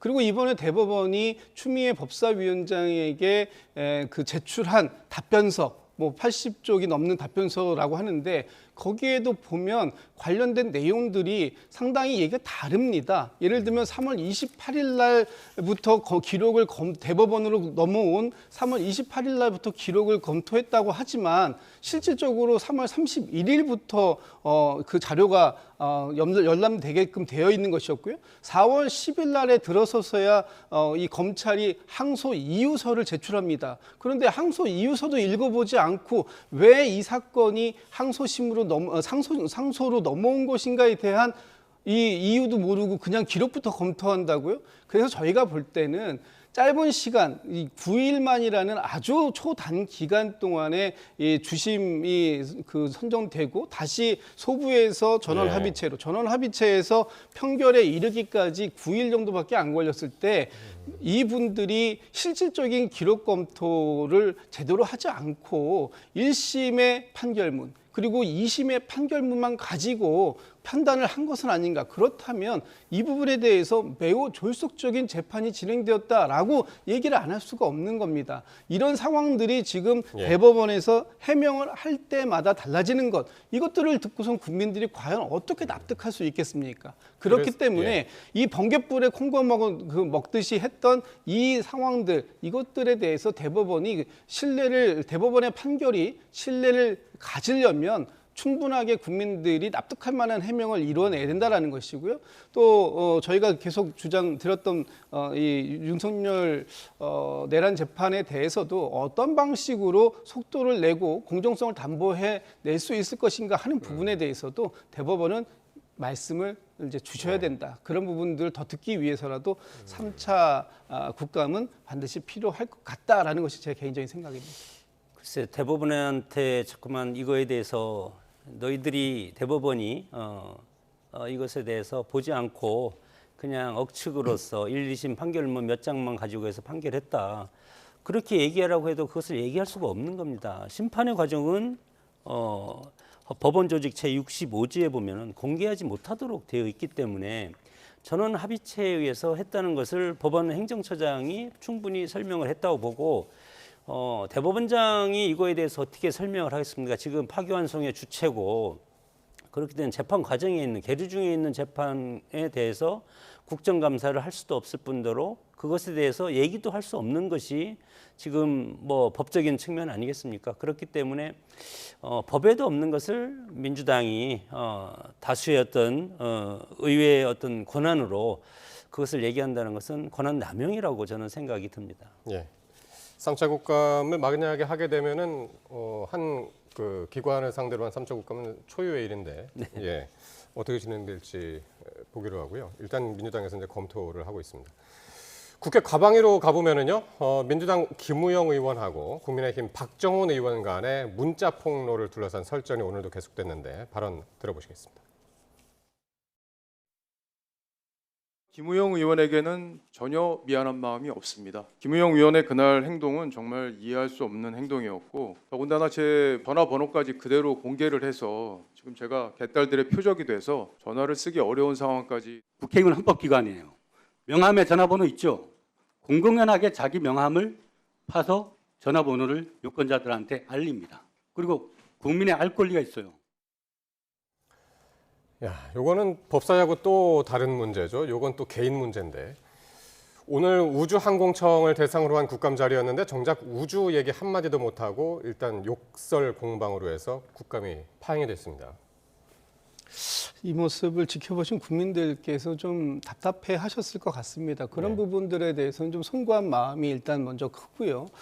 국감장이라는 것은 이 의원들의 질의를 통해서 이 정부에서 제대로 1년 동안 어떻게 일을 했는지 또 그 부분에 있어서 개선되어야 할 부분은 있는 것인지 이런 부분들을 추궁해내고 그 아주 건설적인 대안을 제시하는 그런 장이 되어야 되는데 사실 지금 우리의 우주항공산업을 담당하고 주관하고 있는 우주항공청에 대해서 피감기관들이 상당히 많은 준비를 해왔고 또 지금 국회의 의원님들 또 보좌진들도 국감을 성의 있게 하기 위해서 많은 준비를 했는데 그 아까운 시간들을 개인적인 부분들을 이야기하니라고 그러니까요. 시간을 다 썼다라는 것이 너무나 좀 아쉽고요.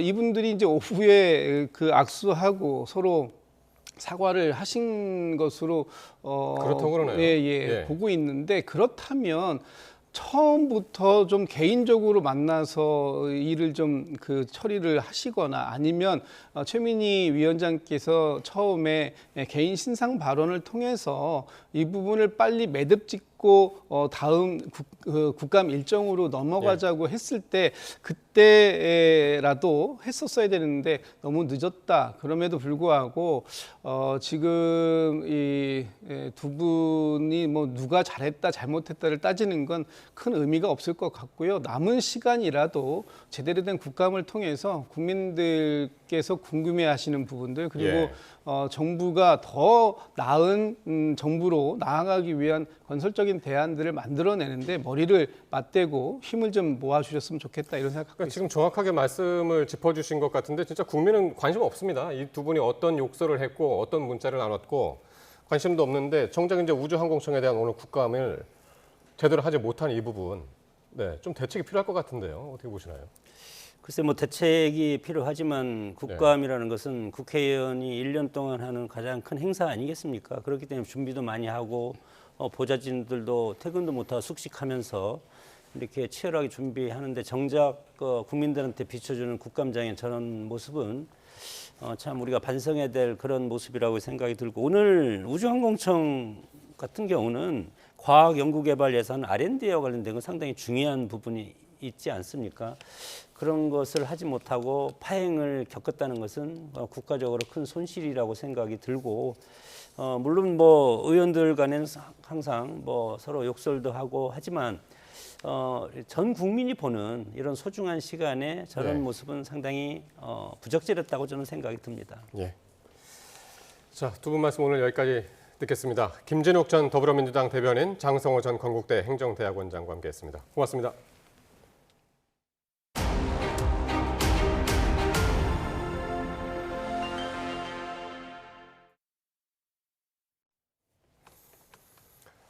한미 관세 협상 후속 협의가 속도를 내는 가운데 김용범 대통령실 정책실장과 김정관 산업통상부 장관이 오늘 미국으로 떠났습니다. 경주 에이펙 전에 돌파구를 찾을 수 있을지 두 사람은 협상 전망을 긍정적으로 보고 있습니다. 강진원 기자의 보도입니다. 하루 전 기획재정부 수장에 이어 대통령실 최고위 참모와 산업통상부 장관도 방미길에 올랐습니다. 미국의 관세율 인하 대가로 지난 7월 말 우리가 약속한 3,500억 달러 규모 대미 투자 세부안을 협의하러 가는 겁니다. 여러 갈래로 지금 논의들이 이루어지고 있잖아요. 논의들을 같이 모여서 한 자리에서 모여서 우리 입장을 서로 조율하고 협상에 좀 박차를 가는 게 좋겠다 그랬어요. 거액의 달러를 전액 현금으로 낼 수 없다는 우리 측 입장에 최근 미국이 새로운 대안을 제시한 상황. 협상 전망을 긍정적으로 평가한 김용범 대통령실 정책실장은 그 이유로 미국 측의 태도 변화를 꼽았습니다. 이번에는 미국도 마찬가지로 아주 긴밀하게 서로 소통하는 그런 모습을 보여주고 있습니다. 제가 긍정적으로 보고 있습니다. 한국 외화 보유고의 84%에 달하는 달러를 모두 현금으로 조달하면 외환 시장이 무너질 수 있다는 우리 측 우려를 미국 측도 진지하게 받아들이기 시작했다는 의미로 풀이됩니다.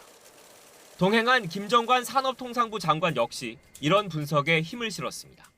외환 시장 관련된 여러 가지 부분에서 미국 측과 상당 부분 어떤 오해라면 오해, 격차 이해 간극이 많이 좁혀졌다. 다만 달러가 아닌 원화를 통한 투자나 한미 통화 스와프 체결 등 구체적 사안에는 답을 피했습니다. 한국의 대미 투자금 3,500억 달러는 선불이라는 트럼프 미국 대통령의 거듭된 주장에도 말을 아꼈습니다. 경주 에이펙 정상회의를 계기로 성사될 두 번째 한미 정상회담 전에 접점을 찾겠다는 데는 두 나라 사이에 공감대가 형성된 분위기입니다. 국익을 훼손하지 않는 선에서 진전을 이뤄낼 수 있을지 방미 협상단의 어깨가 무겁습니다. YTN 강준원입니다.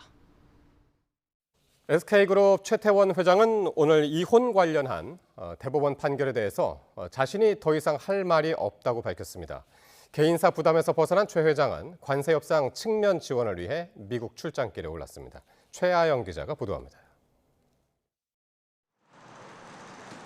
대법원의 파기환송 판결이 나온 뒤 최태원 회장은 전세기를 타고 미국으로 향했습니다. 출국 전 판결 결과에 대한 입장을 묻는 기자들 질문에는 말을 아꼈습니다. 법원의 판단에 대해서는 제가 더 이상 할 말이 없습니다. 만약 2심이 그대로 확정됐다면 최 회장은 1조 원대 재산 분할액을 마련하기 위해 SK 주식 상당수를 팔아야 할 수도 있는 처지였습니다. SK 지분으로 그룹 전체를 지배하고 있는 만큼 지배 구조가 흔들릴 수 있다는 우려가 나왔습니다. 하지만 대법원이 재산 분할에서 최 회장 측의 손을 들어주면서 이런 위기는 일단 넘겼습니다. 다만 파기환송심에서 재산 분할을 다퉈야 해 이혼 소송은 장기화할 전망입니다. 최 회장은 개인사 부담에서 한결 벗어나 경영 행보에 박차를 가할 것으로 보입니다. 이번 미국 방문이 손정희 소프트뱅크 회장 초청으로 이루어지면서 인공지능 인프라 프로젝트인 스타게이트 협력 방안이 논의될 예정입니다. 어려운 저희 경제 현안들이 상당히 많습니다. 열심히 최선을 다해서 우리 경제에 좀 기여가 되도록 열심히 해보겠습니다. 이 자리에는 이재용 삼성전자 회장과 정의선 현대차그룹 회장, 구광모 LG그룹 회장 등도 함께 초청받았습니다. 특히 트럼프 대통령의 별장으로 알려진 마러라고 리조트에서 만나는 만큼 트럼프 대통령과의 골프 회동도 점쳐집니다. 아울러 총수들의 미국 방문 시기가 정부 관세 협상단과 겹치는 만큼 협상을 측면 지원할 것으로 관측됩니다. YTN 최아영입니다. 캄보디아에서 숨진 대학생은 범죄단지 감금 당시 10여 명의 한국인과 함께 생활한 것으로 알려졌는데요. YTN 취재진이 숨진 대학생과 끝까지 함께 있었던 감금 한국인 2명을 만나 당시의 이야기를 들어봤습니다. 김희영 기자가 단독 보도합니다. 동남아 여행을 하던 A씨와 한국에서 배달 대행 일을 하던 B씨가 캄보디아 롱베이에 있는 범죄단지 웬치에서 만난 건 지난 4월입니다. 둘 다 돈을 벌 수 있다는 광고 글을 보고 캄보디아로 입국했다가 감금당했는데 다음 달 함께 보코산 범죄단지로 옮겨져 이름 대신 2호와 3호로 불렸습니다. 그리고 2달 뒤인 지난 7월 30일에 새로운 남성 21호가 왔습니다. 뼈가 다 드러날 정도로 보였고 그다음 온몸에 걷지를 못하고 상처도 나고 며칠 후에 죽을 사람으로 보이겠다. 21호는 캄보디아에서 숨진 대학생 박모 씨로 당시 제대로 걷기도 힘든 상태였습니다. 이전에 갇혀 있던 범죄단지에서 뼈가 드러나고 온몸이 멍자국에 자주색으로 보일 정도로 심각한 폭행과 고문을 당했던 겁니다. 박 씨는 여기서 만난 한국인 B 씨에게 자신의 계좌에서 누군가 몰래 5천여만 원을 빼갔는데 이걸 갚지 못했다며 이 때문에 무려 일주일 넘게 고문을 당했다고 하소연했다고 합니다. 7박 8일 동안 밥도 주지 않고 묶어놓고 고문하고 폭행했다고 말했어요. 손발로도 구타를 당했고 그 다음에 전기 고문도 당했고 물 뿌리고 더 고통을 심하게 하려고 눈물을 글썽거리면서 거의 울면서 얘기하더라고요.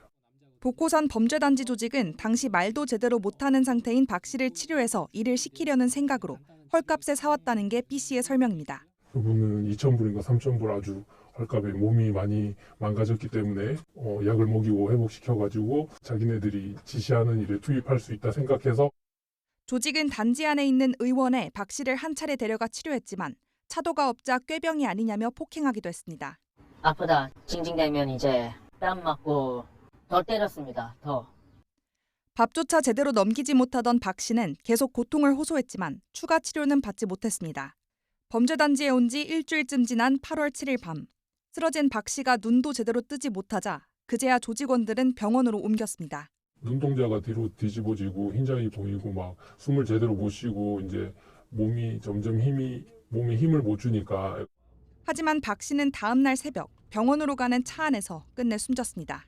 중국인 3명하고 저하고 4명이서 총 이렇게 2층에서 1층으로 가서 그 픽업 트럭에 뒷좌석에 실었을 때가 거의 12시가 다 된 상황이었는데 경찰은 박 씨가 숨진 뒤에야 범죄단지를 찾아갔고 이 과정에서 A 씨와 B 씨는 경찰서로 옮겨져 캄보디아를 탈출할 수 있었습니다. YTN 김희영입니다. 네, 캄보디아에서 이 대학생 피살 사건을 수사하고 있는 경찰이 시신을 현지에서 부검해 정확한 사인을 밝힐 계획입니다. 대학생을 대상으로 한 이런 해외 취업 사기 피해가 잇따라 알려지면서 대학들도 긴급 공지사항을 게시하는 등 비상이 걸렸습니다. 허성준 기자가 보도합니다. 지난 8월 캄보디아에서 숨진 채 발견된 대학생 박모 씨. 현지 경찰은 검안을 통해 박 씨가 극심한 고통으로 인한 심장마비로 숨졌다고 통보했습니다. 하지만 경찰은 당시 정황을 제대로 파악하기 위해선 국립과학수사연구원 등이 직접 시신을 부검해야 한다고 보고 캄보디아 법원의 승인을 받았습니다. 부검에는 국가수법의관과 보건공무원, 경찰청 본청과 경북경찰청 소속 수사관 등이 입회할 예정입니다. 이들은 외부 충격 여부와 장기 상태 등을 확인해 사인을 종합적으로 판단할 계획입니다. 특히 일부에서 우려를 제기한 장기 매매 피해 여부도 확인할 것으로 알려졌습니다. 사건이 확산하면서 대학가에서도 재학생들에게 해외 취업 사기에 대한 주의를 당부하고 나섰습니다. 경북대는 고수익을 미끼로 한 해외 취업 사기를 조심하라는 공지를 홈페이지에 게시하고 취업 사기를 피하는 방법 등을 안내했습니다. 영남대도 일부 피해자가 폭행은 물론 마약 투약 강요까지 당하고 있다며 안전하게 해외 취업을 준비하는 방법 등을 소개했습니다. 채용 공고를 접했을 때 신뢰할 수 있는 경로를 통해서 채용 정보를 확인하고 지나치게 유리한 조건이 있을 때는 좀 의심해보는 그런 절차를 가졌으면 좋겠습니다.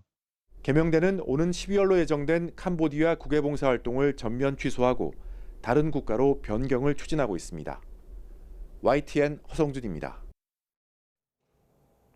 온라인 사기 범죄에 연루된 한국인 59명을 내일 추방하겠다는 캄보디아 경찰 발표와 관련돼 우리 경찰은 캄보디아 측 발표 내용을 확인했지만 아직 협의된 내용은 아니라고 설명했습니다.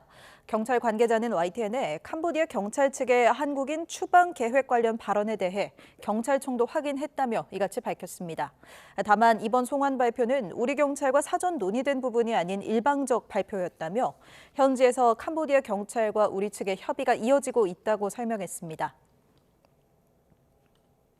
캄보디아 시아누크빌에 있는 이 범죄단지 웬치에서 조직원들이 새벽을 틈타 승합차와 버스를 타고 대피하는 것으로 보이는 장면을 YTN 현지 취재진이 포착했습니다.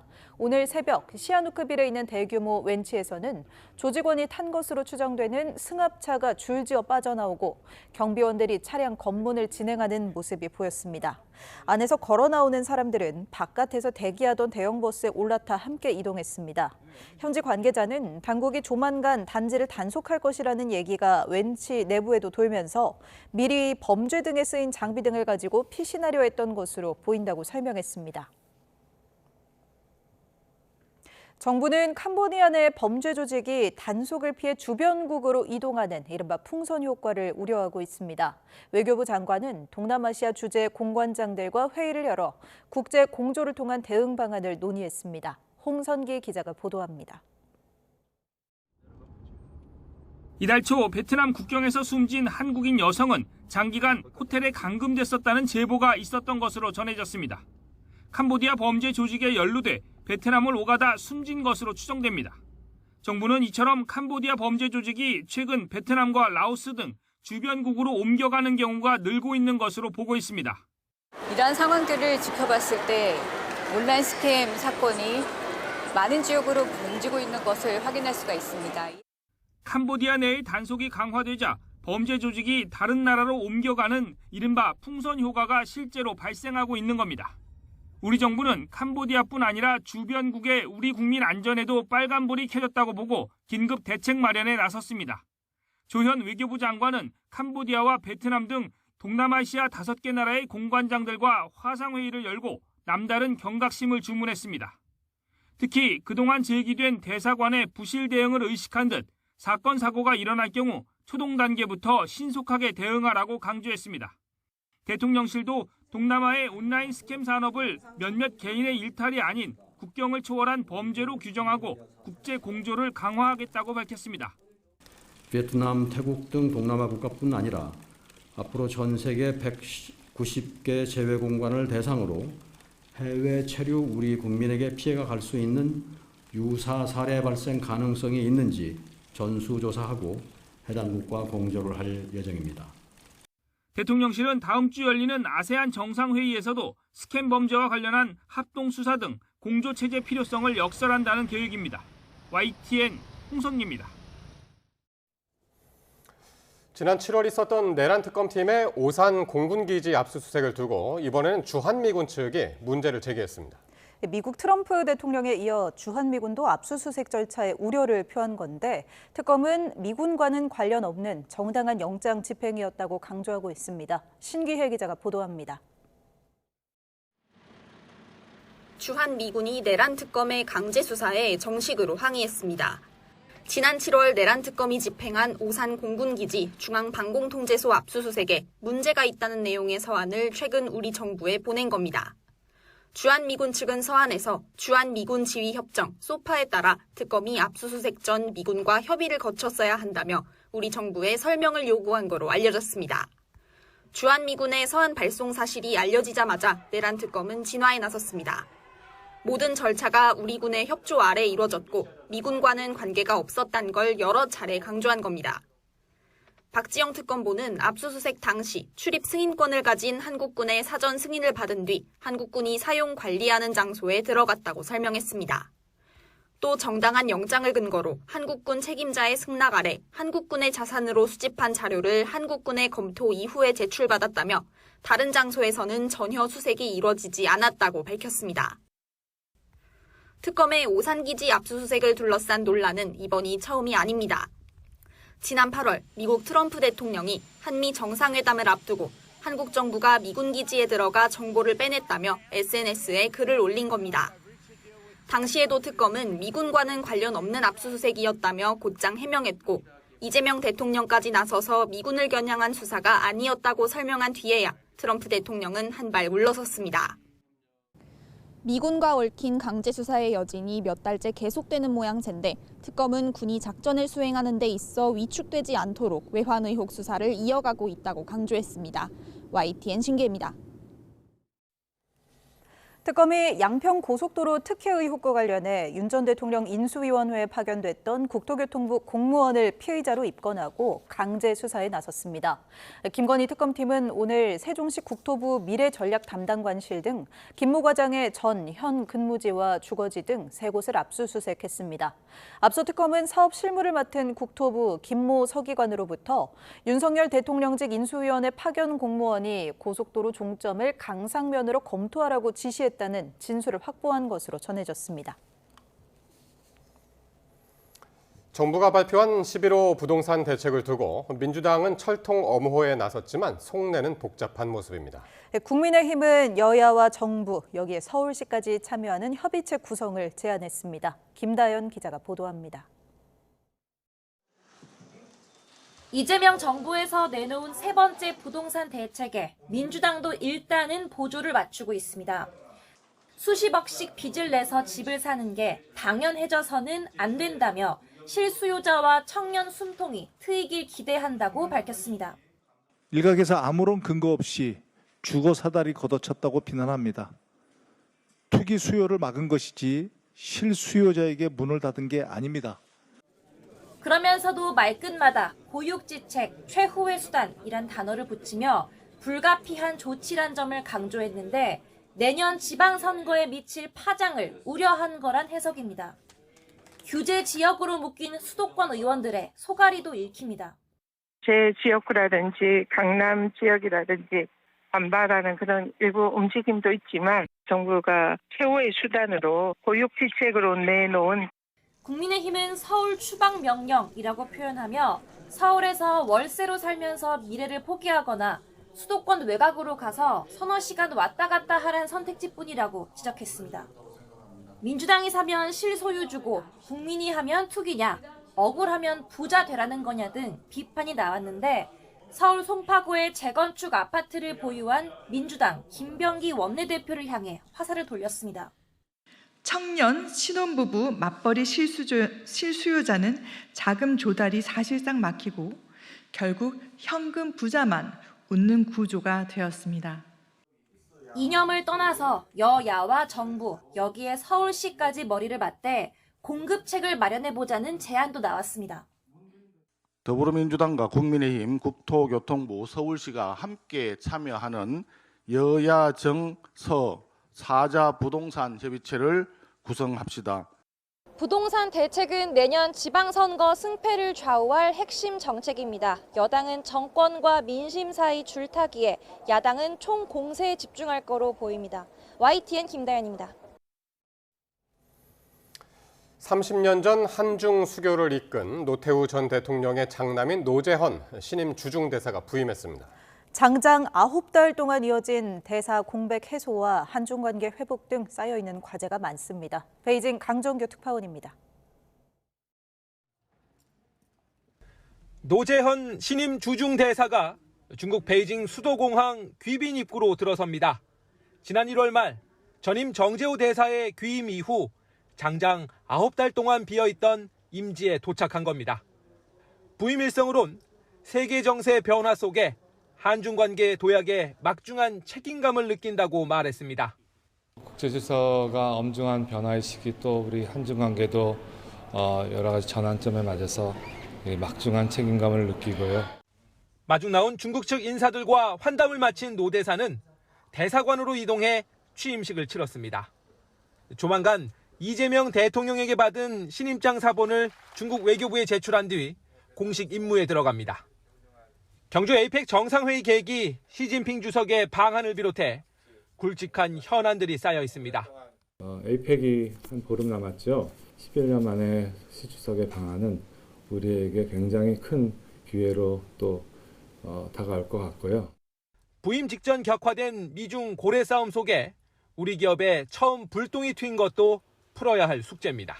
欢迎韩国新任驻华大使卢在宪来华履新，期待他就任后为促进中韩关系健康稳定发展。 노 대사는 지난 2012년 동아시아 문화재단을 설립해 한중 간 민간 교류 사업을 추진해온 인물입니다. 33년 전 북방 외교로 한중 수교를 이끈 노태우 전 대통령의 장남이기도 합니다. 줄곧 수교의 초심을 강조해온 중국 측에서도 전임 대사 시절 바닥을 친 한중 관계 회복에 기대를 거는 배경입니다. 베이징에서 YTN 강정규입니다.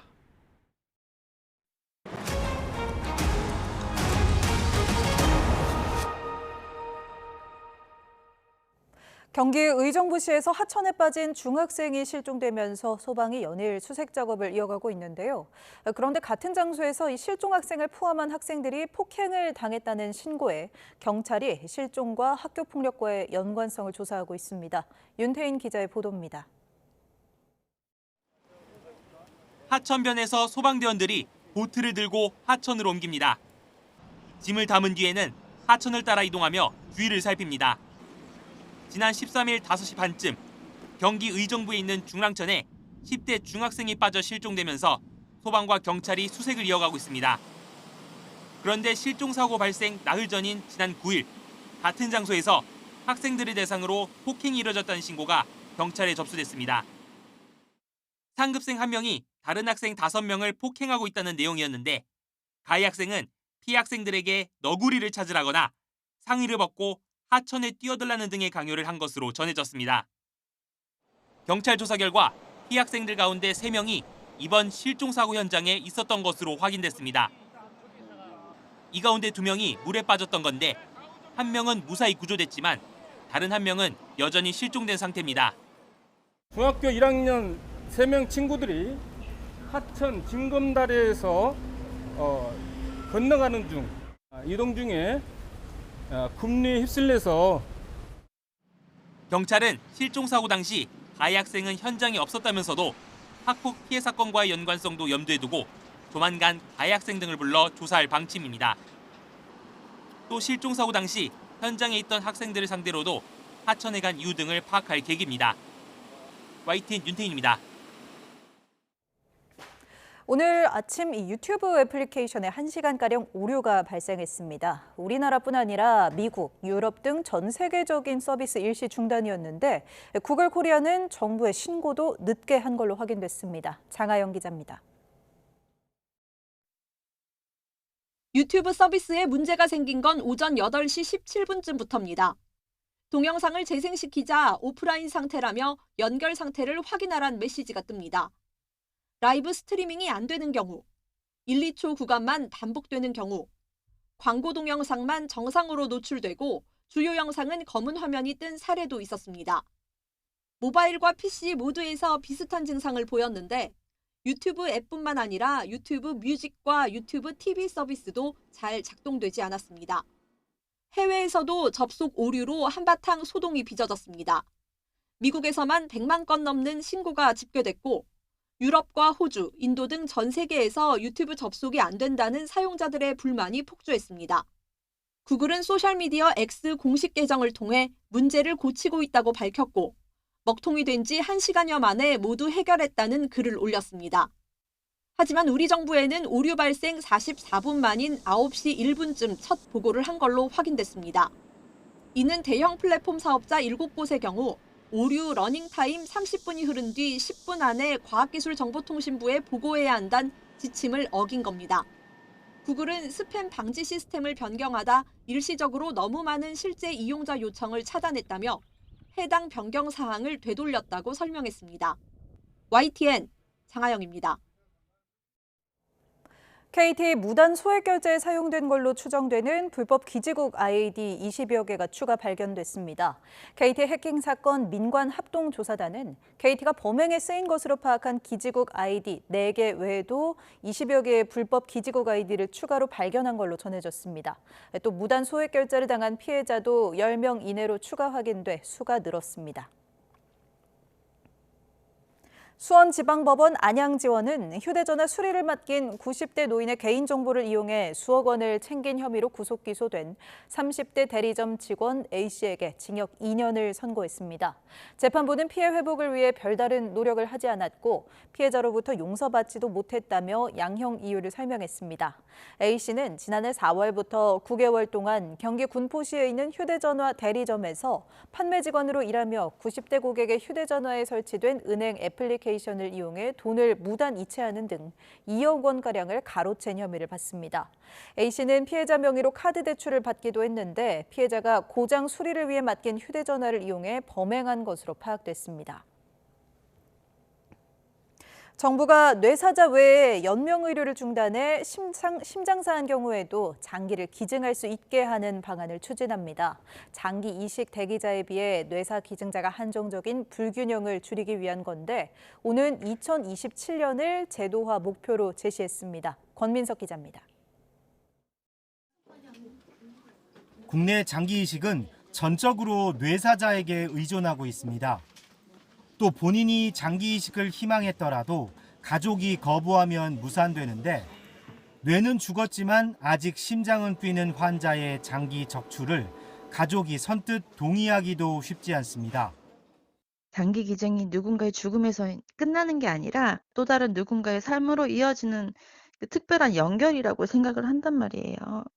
그런 마음으로 저희 유가족들도 힘을 내서 살 수가 있고 여기에 고령화 영향 등으로 뇌사 기증자보다 장기 이식 대기자가 114배나 많을 만큼 기약 없는 기다림이 이어지고 있습니다.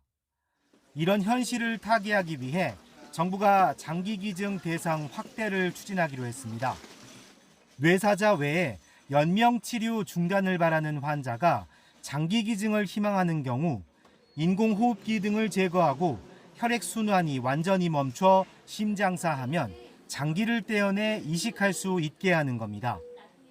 실제 순환 정지 후 장기 기증은 스페인과 미국, 네덜란드 등에서 뇌사 기증에 버금갈 만큼 보편화했습니다.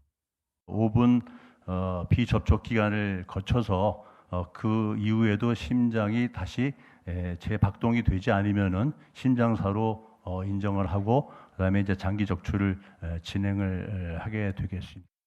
정부는 아울러 신장과 간, 심장 등 16종으로 한정한 장기 외에 이식 가능한 새 장기 지정도 검토하기로 했습니다. 외국과 달리 뇌사 판정위원회를 거쳐야 하는 등 엄격한 뇌사 진단 절차도 개선합니다. 이를 위해 오는 2027년까지 연명의료 결정법과 장기이식법을 개정해 장기기증 희망 등록률을 전체 인구의 6%까지 끌어올릴 방침입니다. YTN 권민석입니다. 이번 달 말 20년 만에 우리나라에서 아시아 태평양 경제협력체 APEC 정상회의가 열립니다. 막바지 현장 점검과 함께 손님 맞이 분위기가 한창인 경주로 김근우 기자가 다녀왔습니다. APEC 정상회의에서 21개 회원국 정상들이 손을 맞잡을 경주 화백 컨벤션 센터입니다. 장비를 설치하고 집기를 들여놓는 마무리 작업이 한창입니다. 열띤 취재가 벌어질 미디어 센터와 만찬장 등 주요 시설 공사도 모두 끝났습니다. 거리에는 APEC 개최를 알리는 현수막과 조형물을 배치해 한껏 행사 분위기를 냈습니다. 지자체와 정부는 보다 완성도 높은 행사 운영을 위해 1,000개가 넘는 점검 리스트를 만들어 철저한 확인에 들어갔습니다. 각국 대표단 2만여 명이 방문하는 만큼 숙소부터 음식, 수송까지 하나도 빠뜨릴 수 없습니다. 밤에는 150억 원을 들여 개선한 경관 조명과 야간 콘텐츠가 경주를 밝게 비출 예정입니다. 보문호 주변에는 APEC 상징 조형물과 함께 대규모 3D 입체 영상과 레이저빔 쇼도 펼쳐집니다. 작은 방 하나까지 구두솔까지 있느냐 불편함이 전혀 없도록 1,000가지 체크리스트를 만들고 그걸 일일이 도지사가 단장이 돼서 체크를 하고 있다는 말씀을 드리기 때문에 트럼프 미국 대통령과 시진핑 중국 국가주석을 비롯한 각국 정상이 찾는 만큼 빈틈없는 경호체계도 갖췄습니다. 국가정보원과 군, 경찰이 함께 종합상황실을 꾸려 24시간 가동하고 해경은 보문호에 특수기동정을 배치했습니다.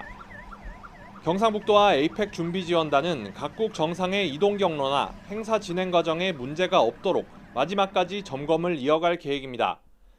YTN 김근우입니다. 일본 제2야당인 일본 유신회가 집권 자민당과의 정책 협의에 본격적으로 나서면서 연합정권 수립의 속도를 내는 모양새입니다. 궁지에 몰렸던 다카이치 자민당 총재가 총리로 선출될 가능성이 커지고 있습니다. 도쿄에서 김세호 특파원의 보도입니다. 제2야당인 일본 유신회가 집권 자민당과 정책 협의를 이어가며 급속히 거리를 좁히고 있습니다. 요시무라 유신회 대표와 만난 다카이치 자민당 총재는 총리 지명 선거에 협력을 거듭 요청했습니다. 基本政策、ほぼ一致はしているとは思うんですけれども、主犯指名の、ご協力、それも一緒に政権を担っていただく、連立含みのご協力をお願いしたいということを率直に申し上げました。 요시무라 대표는 정책 협의에서 결과를 낸다면 다카이치 총재에 투표하겠다고 밝혔습니다. 政策協議がきちんと合意がまとまれば、そういうことになると思います。 유신회 내에서도 자민당과의 협력을 지지하는 목소리가 다수인 것으로 알려졌습니다. 자민당과 유신회는 헌법 개정에 적극적이고 외국인 규제 강화에도 같은 입장입니다. 오사카를 기반으로 성장한 유신회가 수도권 재해 발생 시 오사카를 부수도로 만들려는 계획에도 다카이치 총재는 긍정적입니다. 두 당의 중의원 의석을 합치면 231석으로 과반인 233석에 근접하는 만큼 두 당이 협력하면 다카이치 총재의 총리 당선이 유력합니다. 요시무라 유신회 대표는 야스쿠니 신사 참배를 적극 지지하는 등 강성 보수 성향을 보이고 있어 자민당과 유신회의 연정이 이루어진다면 일본의 보수화는 한층 더 속도를 낼 것으로 보입니다. 반면 148석의 제1야당인 입헌 민주당은 총리 후보까지 양보하며 국민민주당과의 단일화 협의에 나섰지만 이견을 좁히지 못하고 있습니다. 야당 후보 단일화 협상을 관망하던 일본 유신회가 자민당으로 급선회하는 모습을 보이면서 공명당의 연정 이탈로 어려움을 겪던 다카이치 총재의 총리 지명 가능성을 더욱 높이고 있습니다. 도쿄에서 YTN 김세호입니다. 트럼프 미국 대통령이 자신의 역점 정책인 관세 부과의 적법성을 심리할 연방 대법원 재판을 다음 달 5일 현장에서 방청할 거라고 밝혔습니다. 트럼프 대통령은 백악관 집무실에서 기자들에게 대법원에 미국 역사에서 중요한 사건이 예정돼 있고 만약 그 사건에서 이기지 못한다면 여러 해 곤경에 시달리고 재정이 난장판이 될 것이라며 바로 그런 이유로 대법원에 가서 보려고 한다고 말했습니다. 만약 이 말을 실행에 옮긴다면 미국 현직 대통령이 연방 대법원 심리를 방청하는 첫 번째 사례가 된다고 미국 주요 언론 매체들은 전했습니다. 프랑스 파리의 명물 에펠탑의 적자가 계속 불어나면서 파리시 의회가 입장료 추가 인상을 검토하고 있다고 영국 일간 더 타임스가 보도했습니다. 프랑스 회계감사원은 지난해 850만 유로, 약 141억 원의 적자를 낸 에펠탑이 2031년까지 3,100만 유로, 513억 원의 누적 적자를 기록할 것으로 전망했습니다. 이 때문에 파리시의회는 지난해 18% 인상에 36.1유로, 약 6만 원이 된 티켓값의 추가 인상을 검토하고 있다고 밝혔습니다.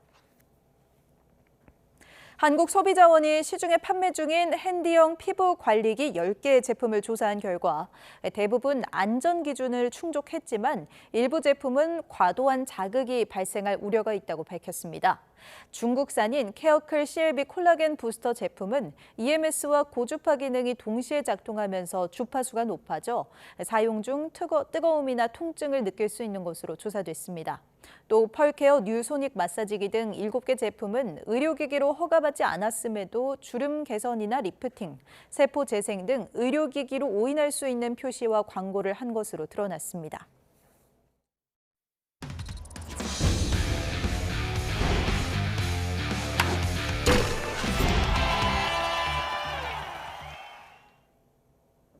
프로야구 하나와 삼성이 한국 시리즈로 가는 길목에서 맞붙습니다.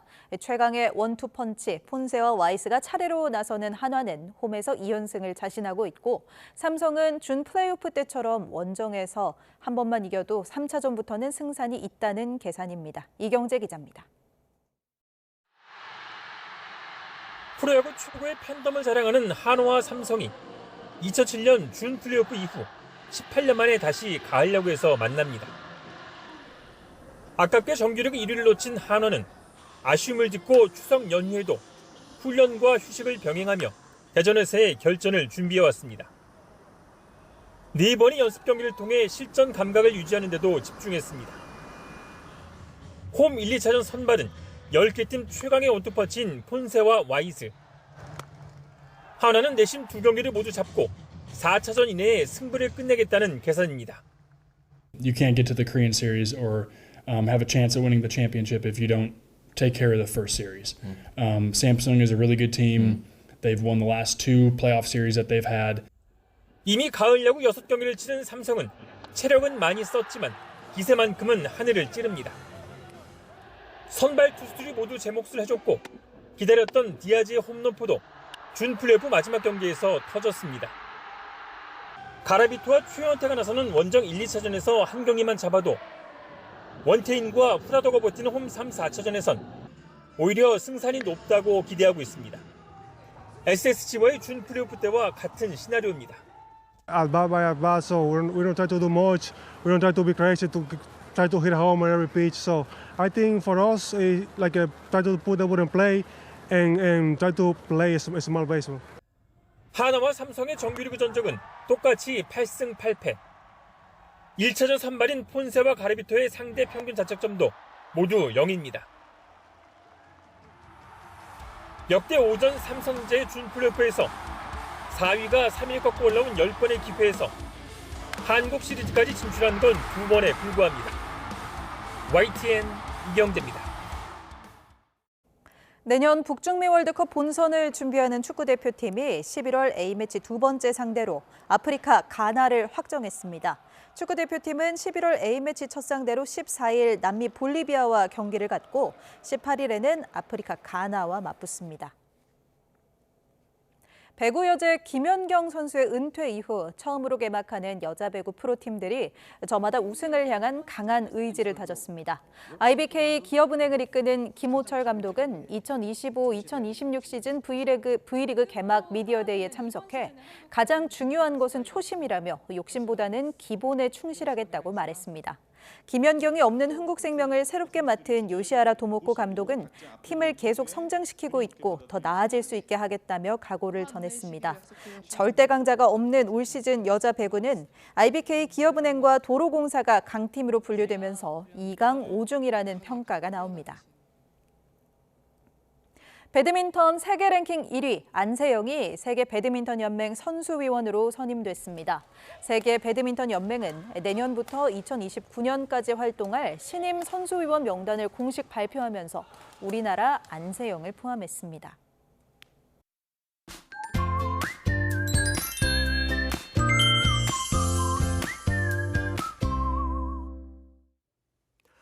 오늘 낮 동안에도 기온이 제법 올랐습니다. 특히 내륙에서는 구름 사이로 햇볕이 내리쬐면서 다소 덥게 느껴진 분들도 있었을 텐데요. 내일도 서울 낮 기온이 24도, 광주 25도까지 오르는 등 예년 기온을 2도에서 4도가량 웃돌겠고 역시 활동량이 많은 분들은 조금 덥게도 느껴질 수 있겠습니다. 또 영동을 중심으로 오락가락 이어지고 있는 비는 내일 오전에 대부분 그치겠지만 제주도를 시작으로 밤부터 모레 오전 사이 대부분 지역에 비가 내리겠고 경남 해안과 제주도는 오후까지, 동해안은 글피까지 비가 이어지는 곳이 있겠습니다.